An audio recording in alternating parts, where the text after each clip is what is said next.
And pretty surprising news, at least based on the timing, Cleveland Browns edge rusher Myles Garrett has officially requested a trade. And no, he's not going to the Lakers. Oh God, is he going to the Lakers? Now, trade requests happen all the time in the NFL, right? Rarely, though, is it a player of this magnitude who is also requesting the trade so officially, so publicly. This is not a ploy by Myles Garrett to get more money from the Browns. He wants out. This has to be the most official trade request I've ever seen. I mean, it's a trade request and a goodbye letter.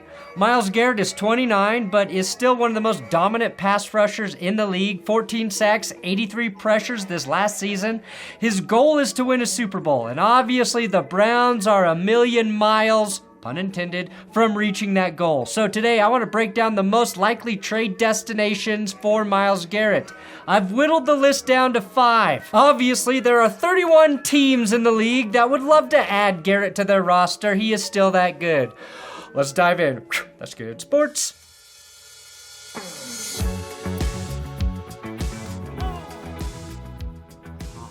Today's episode is sponsored by Good Chop and my code That's Good 130.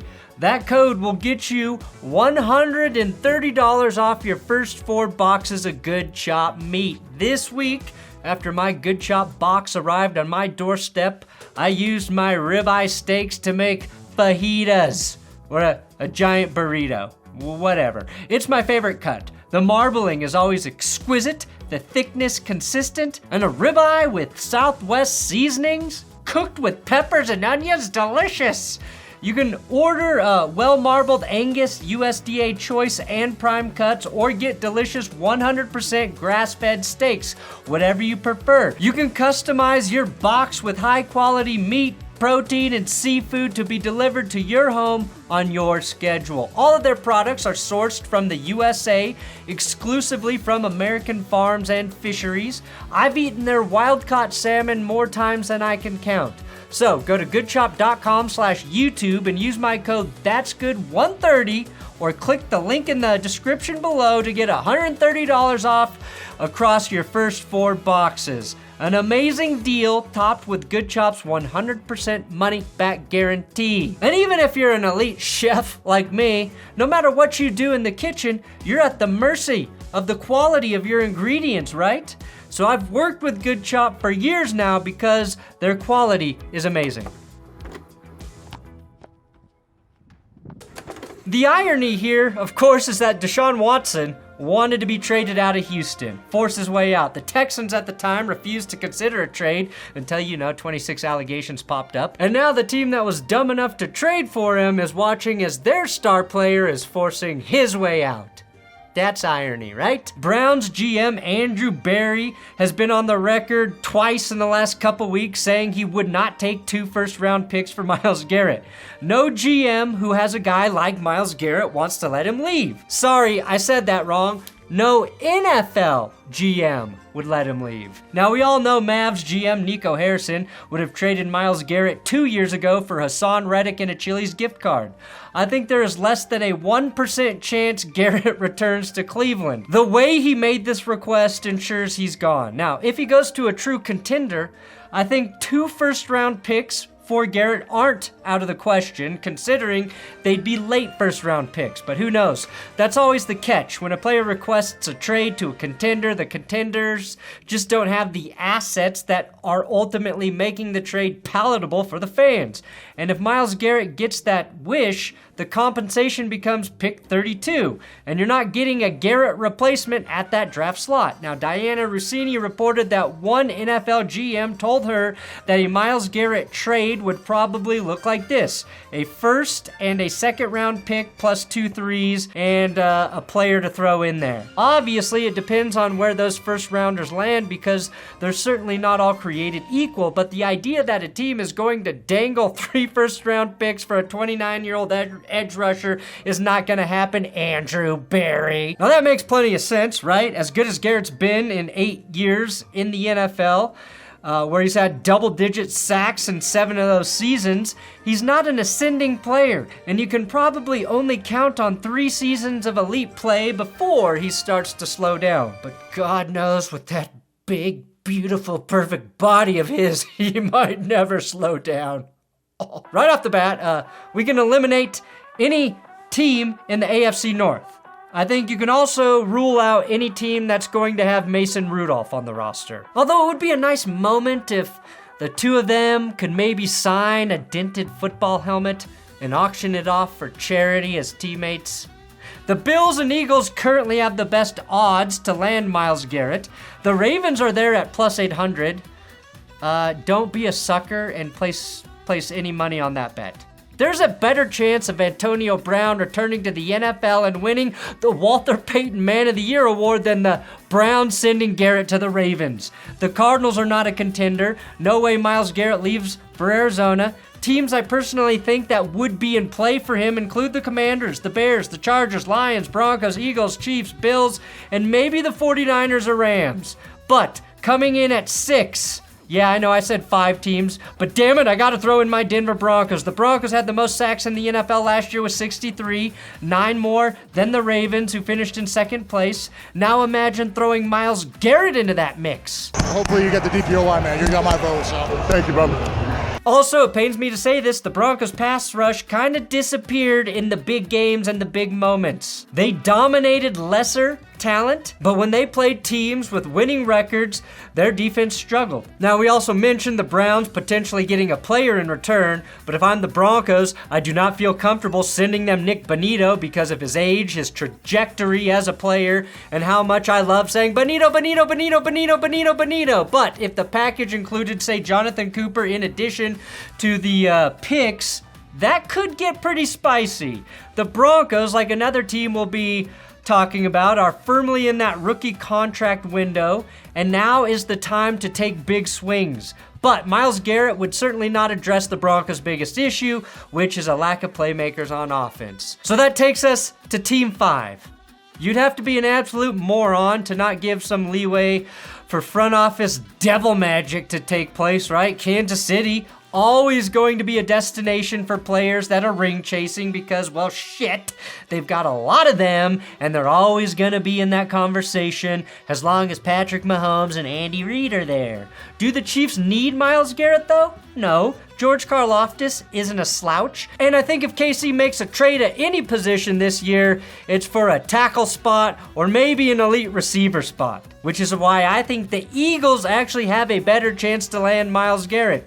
Both the Chiefs and Eagles have wizard-like GMs in Brett Veach and Howie Roseman. The difference is Roseman has giant testicles too. Philly has a bigger need at the edge position. Josh Sweat is a free agent. Bryce Huff has done nothing, and Brandon Graham is retiring. Philly has $24 million in cap space, and Garrett brings a cap hit of $19.7 million in that ballpark. Philly will need to make room via whatever bullshit NFL cap experts do, but this is more than possible. Plus, I think Cleveland would prefer to send Garrett to the NFC if possible. Number 4, the Los Angeles Chargers. The Chargers and everyone else have no idea where Khalil Mack is going to be playing next year in his 12th season, and they're always going to want to hedge their bets regarding Joey Bosa's health. Interestingly, I think a Garrett trade could look similar to the Oakland to Chicago trade with Khalil Mack, where the Raiders netted 2 firsts, a 3rd, and a 6th. The catch is, you have to use those picks on someone other than Damon Arnett. But is LA really that close to contending that Myles Garrett puts them over the top? History will always tell you no in the Chargers case. They do have plenty of cap space, $64 million, and could net the Browns the best picks if the chargering proves to be more powerful than Myles Garrett. And we already know that the Browning is more powerful than Myles Garrett. Number 3, it's the Lions. I'd put the Detroit Lions in this conversation because I think they could get a little desperate after the way their season ended and seeing the mass exodus of coordinators and assistant coaches following that loss to Washington. They definitely made it work without Aiden Hutchinson for most of the regular season, but they had 0 sacks on Jaden Daniels in the divisional round game, and I think the prospect of pairing Aiden Hutchinson and Myles Garrett on a team that's typically leading games would be really, really enticing for Dan Campbell. Losing Aaron Glenn, but adding Myles Garrett, that's probably a net positive for the Lions. Detroit has the cash to do it, $56 million cap space, and edge or D-line listed as their biggest draft needs. This is a stacked draft for defensive linemen, so take the edge in free agency. I'm putting them at 2, but they could be number 1 in this department, the Commanders. If we base this on Myles Garrett's criteria, Washington is a great spot to make a play. New ownership's on a high. They have an electric QB on a rookie contract. A need at the position. A defensive-minded head coach that players love in Dan Quinn. And a fuck ton of cap space. They're in that mythical window where they can take swings before they pay Jaden Daniels what will probably end up being like $80 million a year, and they can improve on a group where their top sacker last season was 30-year-old Dante Fowler with 10.5. Imagine Frankie Louvu flying over the offensive line while Myles Garrett is bashing Patrick Mahomes' skull in with his helmet in the next Super Bowl. Garrett moves their defense from average to top 10 just by stepping on the field in Washington. Daron Payne, Dorrance Armstrong, and Jonathan Allen are great defensive linemen. That's a nice unit for Garrett to join. The biggest issue for the Commanders, their top paid players are those guys I just listed. That is a lot of money to have invested in your front seven. The Commies' biggest need, probably a big-time wide receiver opposite Terry McLaurin, but I think there are a number of free agents that would likely be willing to sign in Washington and play with the Rookie of the Year. And number 1, it's the Bills. They make a lot of sense to me. Heck yeah, they do. Would I love to add one of those guys? Heck yeah. Heck yeah, they do. Heck yeah. Heck yeah, they do. Yeah! Coming on, yeah! Coming on, heck yeah! Say yeah, they do. They basically whiffed on the Von Miller signing a couple years ago, but if they cut Von this offseason, they can save like $9 million, which would also put them in the market for an edge rusher. The Bills should be in the fuck them picks mode. It's not like they've been nailing any of those first rounders anyway. They're about as close to a Super Bowl without getting there as any team has ever been. 1996, Denver. The Broncos were the best team in the AFC all season, but couldn't get any pressure on Mark Brunell in the playoffs. They added Neil Smith in the offseason, and it changed the whole complexion of the team on defense, and they ripped off back-to-back Super Bowl wins. Making a big swing for Myles Garrett for Buffalo might be that difference that either gets them home field advantage in the playoffs next season or gets them over the edge at Arrowhead. They desperately needed that one guy on defense who was going to make something happen against KC, and they just didn't have it this year. Garrett could be that man. And again, imagine Myles Garrett just smashing Mahomes in the head with his helmet.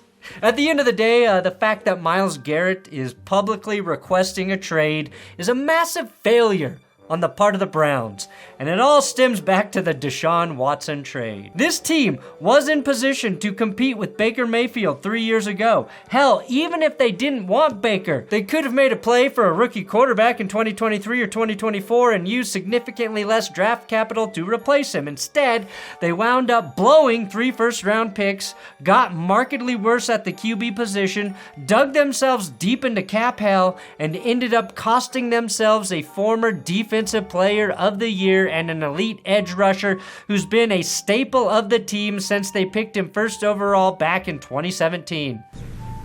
I want my number ones back, all of them. There's a couple logistical things to consider with this trade, okay? You can assume that this trade, whoever gets in on it, could possibly not take place until after June 1st. Garrett's contract is mostly all signing bonuses at this point due to the restructuring from the Watson contract. So if they trade Myles Garrett before that date, the Browns would be left with a $36 million dead cap hit, which is $16.5 million more than Garrett's 2025 cap hit. Of course, trading him after June 1st would mean that none of the draft picks they get will convey until 2026, meaning the Browns would have to play 2025 without a premier edge rusher, and they couldn't truly start reloading for another year. Of course, with the quarterback class this year versus next year being what it is, that might not be the worst thing for the Browns. I don't think the Browns would be all that afraid to take that $36 million cap hit in 2025, though, if they trade him before June 1st, because in all likelihood, they're going to suck no matter what. The Browns already traded away Amari Cooper. Myles Garrett is next, so the Browns need to do the only thing they can and start a full fire sale that includes just about anyone on their roster. Maybe the only untouchable player after Garrett would be Denzel Ward, but if they really want to do this the right way, anyone and everyone should be available while they try to reset their franchise and escape the fallout of the worst trade in NFL history. Thanks for watching That's Good Sports. Please subscribe here on YouTube. And come back tomorrow when we get our official Super Bowl prediction episode up. That got moved to tomorrow. That's right, a Super Bowl prediction episode.